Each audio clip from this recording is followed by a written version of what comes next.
ជាកិច្ចចាប់ផ្ដើមខ្ញុំអាតសៀមវិសាជាសិស្សថ្នាក់ទី12 A នៃវិទ្យាល័យសម្ដេចហ៊ុនសែនអង្គសុរភីនាងខ្ញុំមនបៀងសេរីនាងជាសិស្សទី12 B នៃវិទ្យាល័យសម្ដេចហ៊ុនសែនអង្គសុភីយើងខ្ញុំទាំងពីរសូមតំណាងឲ្យសិស្សវិទ្យាល័យសម្ដេចហ៊ុនសែនអង្គសុភីទាំងមូលដែលបានឡើងមកធ្វើចំណាប់អារម្មណ៍ចំពោះកម្មវិធីជំរុំបោះជំរុំវិទ្យាសាស្ត្រដែលរៀបចំឡើងដោយមហាវិទ្យាល័យបច្ចេកវិទ្យានិងវិទ្យាសាស្ត្រខ្ញុំអាចសូមថ្លែងអំណរគុណយ៉ាងជ្រាលជ្រៅចំពោះមហាវិទ្យាល័យបច្ចេកវិទ្យានិងវិទ្យាសាស្ត្រដែលបានរៀបចំកម្មវិធីជំរុំនេះឡើងដែលរួមចំណែកឲ្យសិស្សានុសិស្សទាំងអស់រួមទាំងខ្ញុំបាទផងបានសិក្សាបន្ថែមទៀតអំពីកម្មវិធីបន្ទាប់ពីបានសិក្សាមេរៀន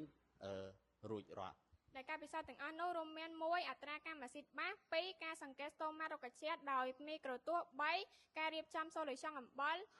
4ការកំណត់ pH នៃសូលូសង់5ការផលិតសាប៊ូចេញពីប្រតិកម្មសាប៊ូកម្ម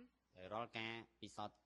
ទាំងប្រមាណខាងលើដែលរៀបរាប់ខាងលើនេះយើងឃើញថាសិស្សតែបានចូលរួមចំណែកនៅក្នុងការពង្រឹងវិស័យ STEM ដែលសាលានីមួយៗកំពុងតែយកចិត្តទុកដាក់យ៉ាងខ្លាំងលើវិស័យ STEM នេះ